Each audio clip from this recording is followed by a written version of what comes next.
Don't forget to like and subscribe to follow good stories.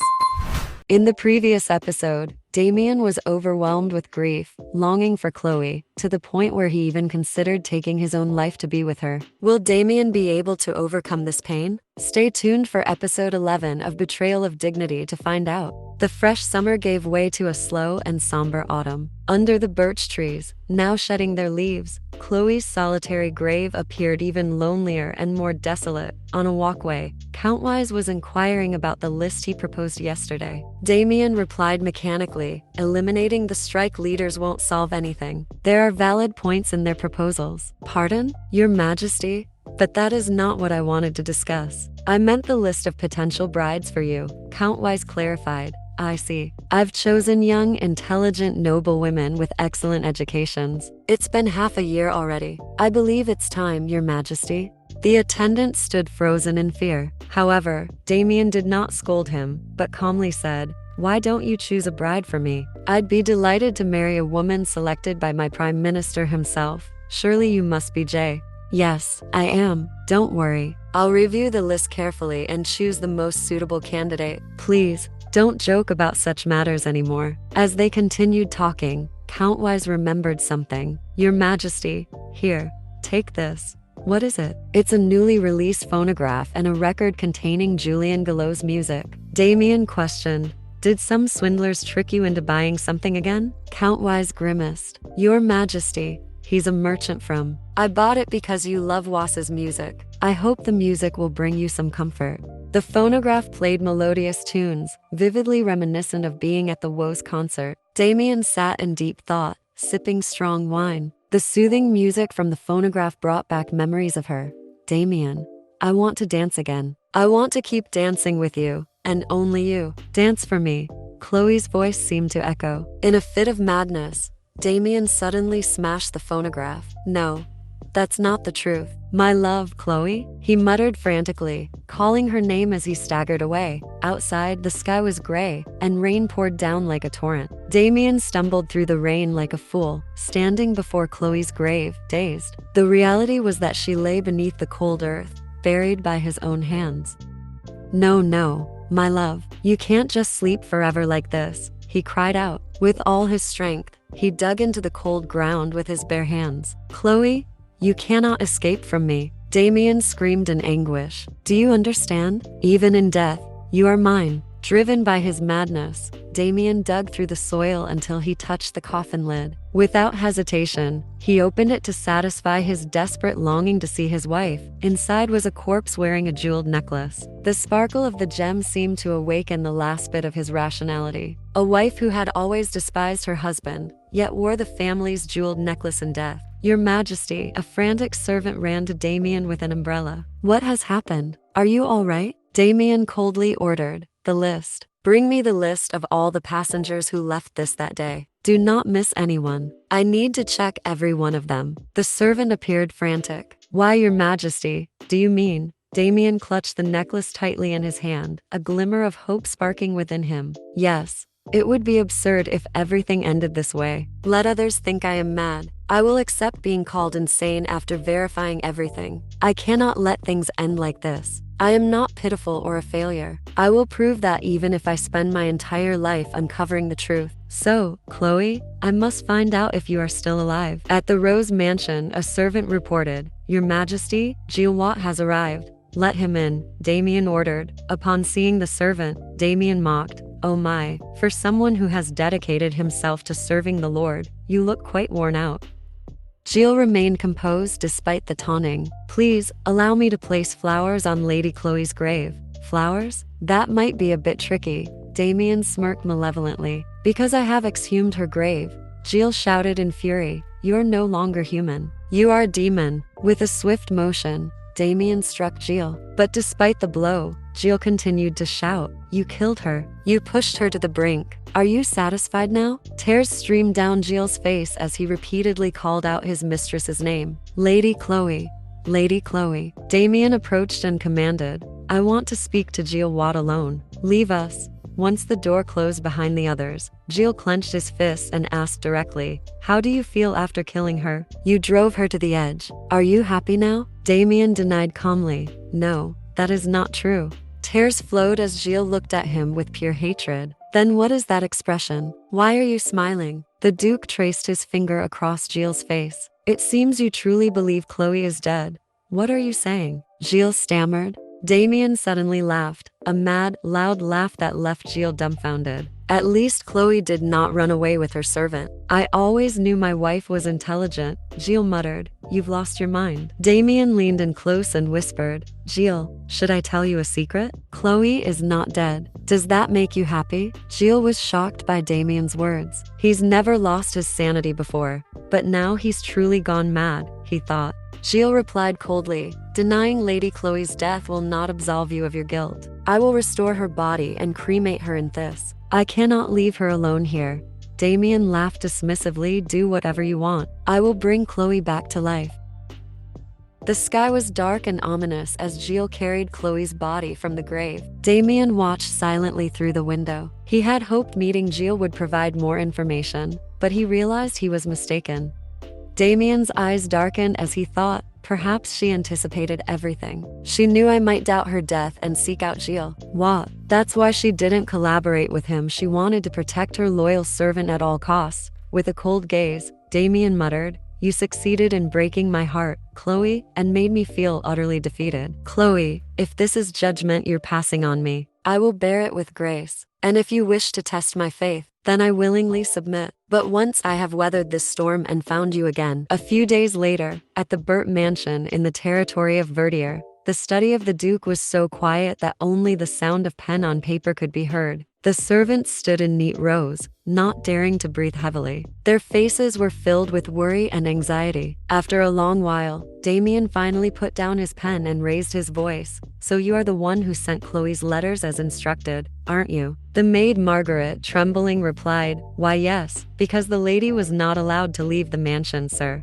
He pondered for a moment, then said, I assume you didn't read the contents of the letters, but you must know who they were sent to, correct? Margaret responded, they were letters sent to the lady's family, sir. Some were also sent to the capital to His Highness. Damien felt a growing suspicion. He was sure she had informed her family about what was to happen from Verdier, who had fallen ill and was bedridden in the hospital after hearing about the fire. Where he is now remains a mystery. Even the letters from her beloved younger sister suddenly ceased after that time. He continued to question, when was the last time you saw the lady alive? At 7:00 p.m., sir. The lady told me not to prepare the bed because she was busy with work, Margaret stammered, her voice trailing off. Placing his pen down on the table, Damien revealed a more intense expression and asked, how long does it take for a candle to completely burn out? The servant appeared confused and hesitated. Forgive me, Your Grace, but I don't know. Damien deduced, I believe it takes around 4 hours. After dismissing the servants, Damien spent the entire night piecing together everything. 7:00 p.m. was when Chloe was last seen by the maid.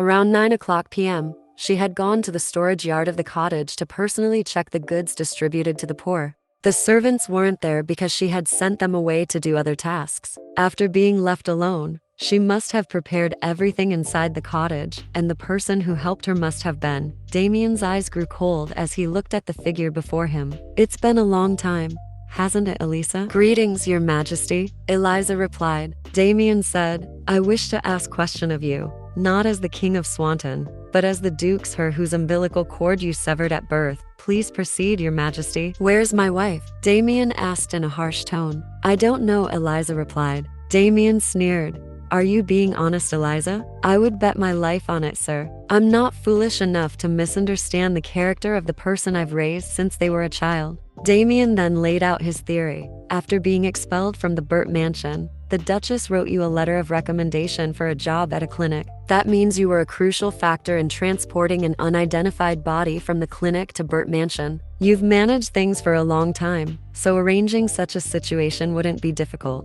No one could have known there was a body hidden among the goods the Duchess inspected that day. No one except her and you. Am I wrong?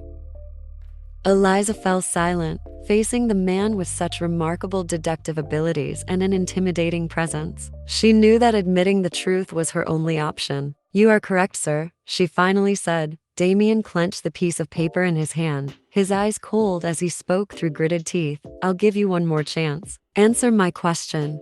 Where is Chloe? She calmly replied, I truly do not know. The lady did not tell me, sir. Damien was utterly furious at the calm expression on the old woman's face. Of course, he said, I'm sure she never intended to harm anyone, which means no one knew about her plan. But that day, I saw you at the train station. You knew exactly what she was planning.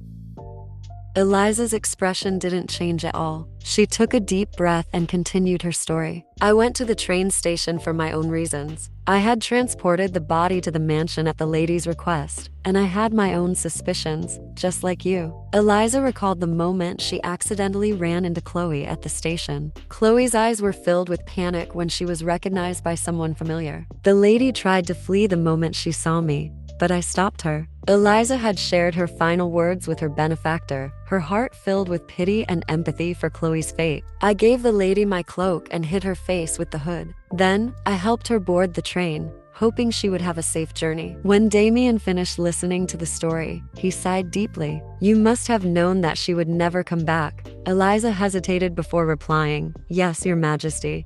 And you must have known that I would never forgive you if I discovered the truth. So why did you help her? Eliza's eyes reflected a hint of sadness. Why?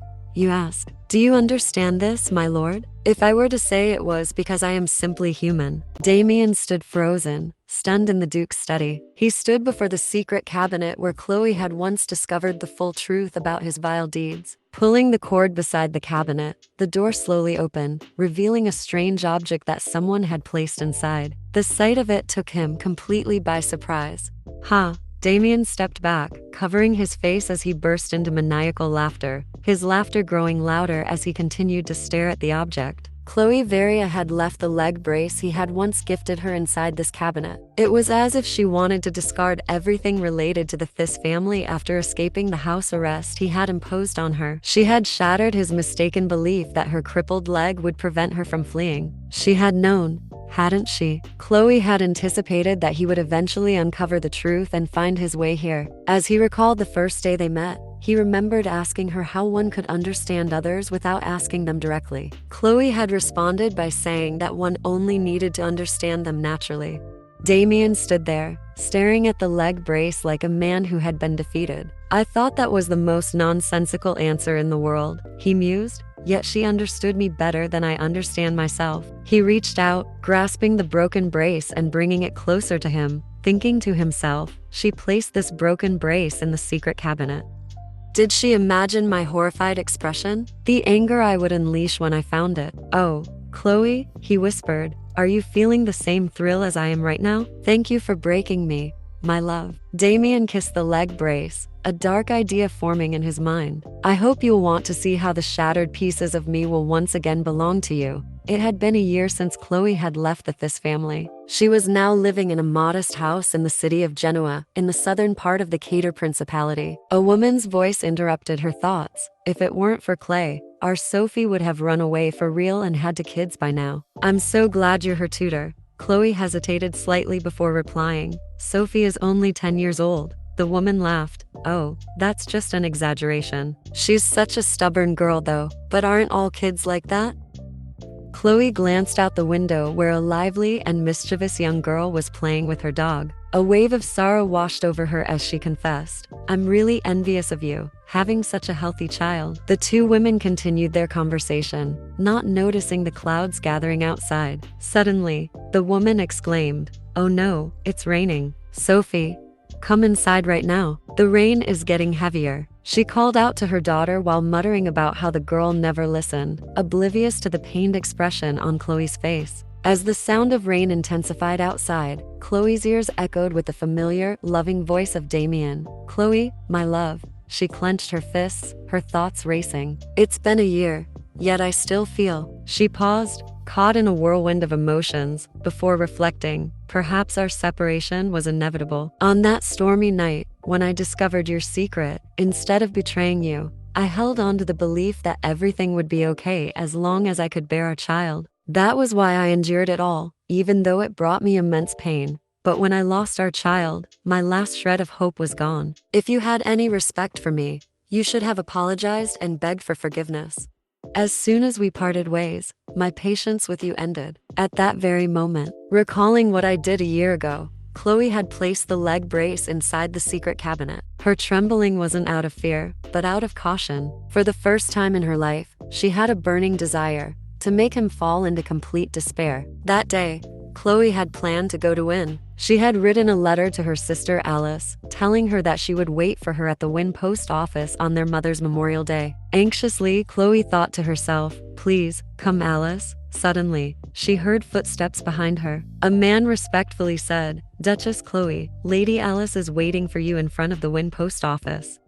A young woman approached and gently spoke. "It's been a long time, Chloe. How was your journey?" Chloe turned around, facing the source of the voice. It was Alice, holding a child in her arms. Alice now looked much more mature and composed. "Shall we catch up on everything that's happened?" Alice said, and they went into a room. The child quietly played by herself, while the two sisters, who hadn't seen each other in a long time, had much to talk about. Alice revealed, "That man named Eddie isn't a bohemian, but the hidden heir to the Quarter Principality. His real name is Anal Quarter, and he's now the king of this principality." Alice held her sister's hand and tearfully asked, "Chloe, can you believe it? He told me he loves me more than anyone, but he kept me hidden in this place while he was still engaged to his fiancée. I wish I could kill him." Alice covered her face, sobbing, "Every day, I pray for him to die." Chloe could only remain silent. All Alice wanted was happiness. After that conversation, Alice suggested that the two sisters live together, but Chloe declined. The reason was that seeing Alice desperately waiting for the man she despised reminded Chloe of herself caught between love and hate. She couldn't bear to hold both conflicting emotions inside her. Chloe was startled when someone called her name. It was Sophie, the lively girl inviting her to the church. Although Sophie wasn't her biological child, Chloe was very fond of her. As they were on their way, the rain began to pour heavily. In the carriage, Sophie leaned against Chloe's lap, fast asleep, while her mother kept talking endlessly. "When the rain stops, it's going to be scorching hot, just like last summer. You had to endure that heat as well, didn't you?" Chloe replied, "I don't mind. I prefer summer over winter." The woman just thought Chloe was peculiar. "By the way, did you hear? The King of Swannon is soon going to marry a new queen." At the mention of him, Chloe's hand momentarily froze. The woman continued, "He delayed the late queen's funeral for too long, but now, less than a year later, he's remarrying. I think all men are the same, whether they're from Swanton or anywhere else." Hearing this, Chloe felt a tinge of sadness. The truth was that her presence in his world had faded, but what mattered most was that her escape plan had succeeded. Looking out at the rain, she remembered the summer festival that year in the Fiss estate. "Chloe, I love you. You have never been the source of my weakness, not even for a moment." She recalled his words. Chloe shook herself out of her reverie, telling herself, "No, don't think about that anymore. I've started a new life here. All I should do is enjoy a peaceful life like before, in a place where he never appears." Suddenly, the carriage, which had been moving smoothly, got stuck in a pothole under the heavy rain, and the three of them were forced to walk the rest of the way. The woman kindly asked, "Can you manage crossing there?" Chloe responded, "I'll try. You and your daughter go ahead." Sophie cheerfully called out, "You can hold my hand." Chloe replied, "I don't want to make you fall. Instead, why don't you point out any loose stones for me?" "Okay," Sophie responded, carefully stepping on the stones as they crossed the swift stream. The woman mumbled, "Perhaps someone placed these stones here so people could easily cross the stream." Suddenly, the woman looked up, noticing something. The rain was still pouring down heavily, showing no sign of stopping. Meanwhile, Sophie waved her hand, signaling something. "Miss, this place is safe," Sophie called out. Chloe responded with a thank you, but inside, she still felt a bit uneasy. "It will be fine, Chloe. You've survived many dangerous journeys before." As she cautiously stepped forward with her trembling, crippled leg, a hand suddenly reached out to her. Chloe was taken aback. The person was kneeling in the cold stream. "Please be careful, miss. It's very slippery here," the person said. Chloe's eyes welled up with tears as she held out her umbrella to shield the person from the rain. "You must be the new missionary here, right?" The man remained quietly kneeling until she spoke again. "Could you hold my hand?" The man hesitantly replied, "I'm afraid these hands are too dirty, miss." Gilles looked up at his mistress, tears streaming down his face. Chloe gently replied, "It's all right, take my hand." In a small house in the Cater Principality, a couple was gossiping about Chloe. The wife was quite surprised after witnessing the scene from the previous day. She believed there was something special between their tutor and the new missionary at the church. "I've never seen her smile so brightly before," the wife said. "I think if things go well for Miss Chloe and that young missionary, it would be a happy outcome for us as well. They might settle here in Genoa. And oh my." The husband, sipping his tea, choked when his wife suddenly shrieked. What's going on?" he asked. The wife was utterly shocked by the breaking news in the newspaper. "The king has just announced that he will marry his mistress. He had always kept her well protected, and now he's even abandoned his current fiancée. The truth is, they already have a child together. Are we really going to have to accept a woman from Swanton as the queen of this principality?" Mentioning Swanton reminded the husband of something. "Speaking of Swanton, what do you think about letting Lord Lauren Taylor stay at our lakeside villa?" The wife frowned. "Lauren Taylor? The businessman who deals in phonographs from Swanton. If he's from Swanton, I'm not so sure about that." The husband felt puzzled. "But we've been treating our tutor very well, haven't we?" The wife frowned. "That's an entirely different matter." The husband continued to defend his point. "I plan to attend the upcoming market fair in 3 days. He's a shrewd businessman, so building a relationship with him won't do any harm." The wife sighed. "I suppose he can stay here if you insist on it. But putting that aside, I'm more curious about how Claire's date is going." In a small neighborhood, Chloe was sitting on a bench, waiting for someone. When she turned her head, a bouquet of forget-me-nots was right in front of her. It was Gilles. Today, he was dressed like any ordinary person instead of in his priestly attire. Seeing her old friend, Chloe felt a sense of peace, just like in the days back at the This estate. As they strolled down the sidewalk of the small street, Chloe remarked, "This place is so different from where we grew up, isn't it?" Gilles agreed with her. Chloe continued, "It seems like the people here truly savor every moment of their lives, rather than worrying about the future. They try to make the present as joyful as possible." Gilles felt a twinge of sadness for his mistress and gently asked, "Are you happy here, my lady?" After that question, a silence fell between them. Chloe softly smiled and looked away. "I've just returned from the brink of death. Of course, I'm happy." Gilles bit his lip. Whether those words were sincere or not, he always wished for his mistress to live a carefree and joyful life. When Gilles left to take care of some matters, Chloe sat alone, lost in thought on the bench. She looked down at what was in her hand, the bouquet of forget-me-nots, which reminded her of him. "One day, I'll give you flowers like those women over there," she had once said to him. "I'm looking forward to it," he had replied. "No woman has ever given me flowers before." "My lady?" Gilles' voice brought her back to reality. "What are you thinking about?" Noticing the concern in his eyes, Chloe decided to divert the conversation. "I was just thinking about how beautiful the flowers you gave me are." Gilles blushed and replied, "They're just wildflowers I picked by the river, that's all."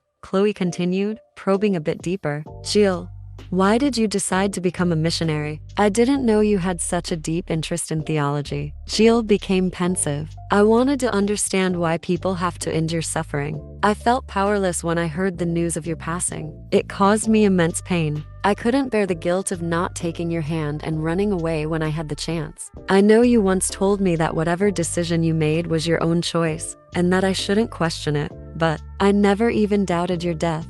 Chloe calmly responded, "I had hoped you would believe I was dead." "What do you mean?" Gilles asked, confused. She gently replied, "If you knew I was alive, you would never have given up. You would have tried to save me, even if it meant sacrificing your own life." "Gilles, I couldn't bear to see the people I love suffer, and that's why everything happened the way it did. And now, I'm very happy." That evening, Chloe placed the bouquet of forget-me-nots in a vase by the window. She smiled to herself and thought, Gilles has always been such a warm-hearted person. He's really suited to becoming a missionary, Chloe thought to herself. Suddenly, there was a knock on the door. "Claire, may I come in?" It was the woman from earlier. She would occasionally visit Chloe's room to chat. "So, tell me," the woman began, "how did your date with that handsome missionary go?" Chloe hesitated, unsure how to respond. I'm not sure if it can be called a date, but it was quite enjoyable," the woman teased. "Oh, it's clear he's smitten with you from the very first glance. Think about it. Chloe, a future pastor, isn't a bad match at all. What better marriage could you hope for?" Chloe was taken aback by this. The woman continued, "You might think I'm being silly, but I genuinely wish for your happiness. The thought of being paired with Jules made Chloe feel awkward, and she couldn't help but laugh. Seeing her reaction, the woman asked, "Why are you laughing?" Chloe replied, "I haven't considered marriage yet." The woman was surprised. "Really? You don't need to overthink it, Kel. Just focus on one thing when you're with him.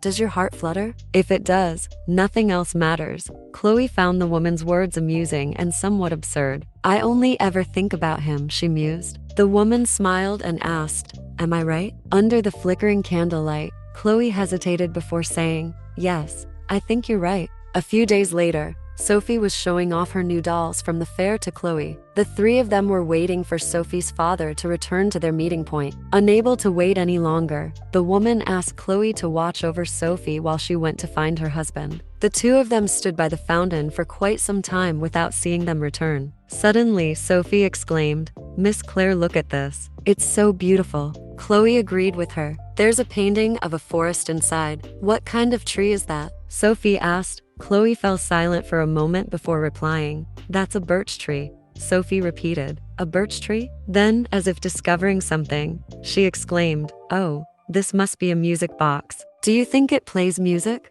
Chloe responded, "Why don't you try winding it up and see?" Click, click, the music box began to play a clear and melodious tune. Chloe was taken aback as she recognized the melody. The sound took her back to a beautiful past, when she danced with Damien at the Strawberry Festival that year. She unconsciously tightened her grip on her cane and felt a pang of sadness. Why does it have to be that melody? Lost in thought, she was suddenly brought back to reality by the woman's voice. "I found him." Chloe shuddered as she saw the man walking toward them. Her heart began to race as he drew closer. The woman extended her hand and introduced him. "Claire, this gentleman is Lauren Taylor, a businessman from Swanton." The man bowed politely and said, "Please forgive me for keeping you waiting." In the last letter Chloe had sent to him, she wrote, "I hope you will successfully resolve all matters." The man now replied, "I have successfully resolved all matters." His tired eyes glanced at her, and he added, "But it seems I may have arrived a bit too late." The words from the letter continued to echo in his mind,